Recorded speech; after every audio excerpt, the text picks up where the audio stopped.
हरे कृष्णा, राधे राधे। स्वागत है आप सभी का गोविंद भजन चैनल पर। आज के इस वीडियो में हम सुनेंगे बृहस्पतिवार की व्रत कथा।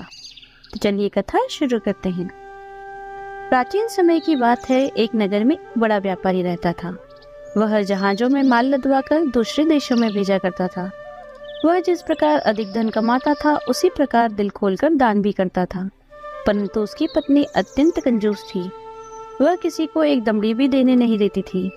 एक बार सेठ जब दूसरे देश में व्यापार करने गया तो पीछे से बृहस्पति देव ने साधु वेश में उसकी पत्नी से भिक्षा मांगी। व्यापारी की पत्नी बृहस्पति देव से बोली, हे साधु महाराज, मैं इस दान पुण्य से तंग आ गई हूँ। आप कोई ऐसा उपाय बताए जिससे मेरा सारा धन नष्ट हो जाए और मैं आराम से रह सकूं। मैं ये धन दान धर्म में लुटता हुआ नहीं देख सकती। बृहस्पति देव ने कहा, देवी तुम बड़ी विचित्र हो। संतान और धन से क्या कोई दुखी होता है? अगर अधिक धन है तो इसे शुभ कार्यों में लगाओ। कुंवारी कन्याओं का विवाह करवाओ, विद्यालय और बाग बगीचों का निर्माण करवाओ। ऐसे पुण्य कार्य करने से तुम्हारा लोक और परलोक सार्थक हो जाएगा। परंतु साधु के इन बातों से व्यापारी की पत्नी को खुशी नहीं हुई। उसने कहा, मुझे ऐसी धन की आवश्यकता नहीं है जिसे मैं दान में दूं। तब बृहस्पति देव बोले, यदि तुम्हारी यही इच्छा है तो तुम एक उपाय करना। शांत बृहस्पतिवार घर को गोबर से लीपना, अपने केशों को पीली मिट्टी से धोना, केशों को धोते समय स्नान करना, व्यापारी से कहना हजामत बनवाए, भोजन में मांस मदिरा खाना, अपने घर में कपड़े धोना। ऐसा करने से तुम्हारा सारा धन नष्ट हो जाएगा। इतना कहकर बृहस्पति देव अंतर्ध्यान हो गए। व्यापारी की पत्नी ने बृहस्पति देव के कहे अनुसार 7 बृहस्पतिवार तक वैसा ही करने का निश्चय किया। केवल 3 बृहस्पतिवार ही बीते थे कि उसकी समस्त धन संपत्ति नष्ट हो गई और वह परलोक सिधार गई। जब व्यापारी वापस आया तो उसने देखा कि उसका सब कुछ नष्ट हो चुका है। उस व्यापारी ने अपनी पुत्री को सांत्वना दी और दूसरे नगर में जाकर बस गए। वहां वे जंगल से लकड़ी काट कर लाता और शहर में बेचता। इस तरह वह अपना जीवन व्यतीत करने लगा। उसकी पुत्री ने दही खाने की इच्छा प्रकट की, लेकिन व्यापारी के पास दही खरीदने के पैसे नहीं थे। वह अपनी पुत्री को आश्वासन देकर जंगल में लकड़ी काटने चला गया। वहाँ एक पेड़ के नीचे बैठकर अपनी दशा पर विचार करने लगा। उस दिन बृहस्पतिवार था। तभी वहां पर बृहस्पति देव साधु के रूप में सेठ के पास आए। बोले, हे मनुष्य, तू इस जंगल में किस चिंता में बैठा है? तब व्यापारी बोला, हे महाराज, आप सब कुछ जानते हैं। इतना कहकर व्यापारी अपनी कहानी सुनाकर रो पड़ा। बृहस्पति देव बोले, देखो बेटा, तुम्हारी पत्नी ने बृहस्पति देव का अपमान किया था, इसी कारण तुम्हारा यह हाल हुआ है। लेकिन अब तुम किसी प्रकार की चिंता मत करो। तुम बृहस्पतिवार के दिन बृहस्पति देव का व्रत करो। 2 पैसे के चने और गुड़ लेकर जल के लोटे में शक्कर डालकर वह चरणामत और प्रसाद अपने परिवार के सदस्यों और कथा सुनने वालों में बांटो। स्वयं भी प्रसाद और चरणामत लो, भगवान तुम्हारा अवश्य कल्याण करेंगे। साधु की ये बात सुनकर व्यापारी बोला, महाराज, मुझे तो इतना भी नहीं बचता कि मैं अपनी पुत्री को दही लाकर दे सकूं। इस पर साधु महाराज बोले, तुम शहर में लकड़ियां बेचने जाना, जिससे तुम्हें लकड़ियों के दाम पहले से चौगुने मिलेंगे, जिससे तुम्हारे सारे कार्य सिद्ध हो जाएंगे। लकड़हारे ने लकड़ियां काटी और शहर में बेचने चल पड़ा। उसकी लकड़ियां अच्छे दाम में बिक गई, जिससे उसने अपनी पुत्री के लिए दही लिया और बृहस्पतिवार की कथा हेतु चना गुड़ लेकर कथा की। प्रसाद बांटकर स्वयं भी खाया। उसी दिन से उसकी सभी कठिनाइयां दूर होने लगी। अगले बृहस्पतिवार को वह कथा करना भूल गया। अगले दिन वहां के राजा ने एक बड़े यज्ञ का आयोजन कर पूरे नगर के लोगों को भोजन के लिए आमंत्रित किया। राजा की आज्ञा सुनकर पूरा नगर राजा के महल में भोजन करने गया, लेकिन व्यापारी व उसकी पुत्री तनिक विलंब से पहुंचे। अतः उन दोनों को राजा ने महल में ले जाकर भोजन करवाया।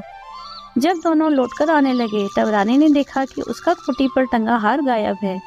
रानी को व्यापारी और उसकी पुत्री पर संदेह हुआ कि हार उन्होंने ही चुराया है। राजा की आज्ञा से उन दोनों को कारावास की कोठरी में डाल दिया गया। दोनों अत्यंत दुखी हुए। वहां उन्होंने बृहस्पति देवता का स्मरण किया। बृहस्पति देव ने वहां प्रकट होकर व्यापारी को उसकी भूल से अवगत करवाया। उन्हें सलाह दी कि बृहस्पतिवार के दिन कैद खाने के दरवाजे पर 2 पैसे मिलेंगे, तुम उससे चने और गुड़ खरीदना, विधि पूर्वक बृहस्पति देवता का पूजन करना और व्रत करना, तुम्हारे सब दुख दूर हो जाएंगे। बृहस्पतिवार को कैद खाने के द्वार पर उन्हें 2 पैसे मिले। बाहर सड़क पर एक स्त्री जा रही थी। व्यापारी ने उसे बुलाकर गुड़ और चने लाने को कहा। इस पर वह स्त्री बोली, मैं अपनी बहू के लिए गहने लेने जा रही हूँ, मेरे पास समय नहीं है। इतना कहकर वह चली गई। थोड़ी देर बाद वहाँ एक और स्त्री निकली। व्यापारी ने उसे बुलाकर कहा, हे बहन, मुझे बृहस्पतिवार की कथा करनी है, तुम मुझे 2 पैसे का गुड़ और चना ला दो। बृहस्पति देव का नाम सुनकर वह स्त्री बोली, भाई मैं तुम्हें अभी गुड़ चना ला कर देती हूँ। वैसे तो मेरा इकलौता पुत्र मर गया है, मैं उसके लिए कफन लेने जा रही थी, लेकिन मैं पहले तुम्हारा काम करूंगी। वह स्त्री बाजार से व्यापारी के लिए गुड़ चना लेकर आई, स्वयं भी बृहस्पति देव की कथा सुनी। कथा समाप्त होने के बाद वह बाजार से अपने पुत्र के लिए कफन लेने गई। घर पर लोग उसके पुत्र की लाश को शमशान ले जाने की तैयारी कर रहे थे। स्त्री बोली, मुझे अपने लड़के का मुख देख लेने दो। अपने पुत्र का मुख देखकर उस स्त्री ने उसके मुख में प्रसाद और चरणामृत डाला। प्रसाद और चरणामृत के प्रभाव से वह पुनर्जीवित हो गया। पहली स्त्री जिसने बृहस्पति देव का निरादर किया था, जब वह अपने पुत्र के विवाह हेतु पुत्र वधू के लिए गहने लेकर लौटी, जैसे ही उसका पुत्र घोड़ी पर बैठा, वैसे ही घोड़ी ने ऐसी उछाल मारी कि वह घोड़े से गिरकर मर गया। यह देखकर स्त्री रो रो कर बृहस्पति देव से क्षमा याचना करने लगी। स्त्री की याचना से बृहस्पति देव साधु के वेश में वहां पहुंचकर कहने लगे, देवी, तुम्हें अधिक विलाप करने की आवश्यकता नहीं है, यह बृहस्पति देव का निरादर करने के कारण हुआ है। तुम वापस जाकर मेरे भक्त से क्षमा मांगकर कथा सुनो, तभी तुम्हारी मनोकामना पूरी होगी। जेल में जाकर उस स्त्री ने व्यापारी से माफी मांगी और कथा सुनी। कथा के उपरांत वह प्रसाद और चरणामृत लेकर अपने घर वापस आ गई। घर आकर उसने चरणामृत अपने पुत्र के मुख में डाला। चरणामृत और प्रसाद के प्रभाव से उसका पुत्र भी जीवित हो गया। उसी रात बृहस्पति देव राजा के सपने में आए और बोले, हे राजन, तूने जिस व्यापारी को और उसकी पुत्री को जेल में रखा है वह निर्दोष है।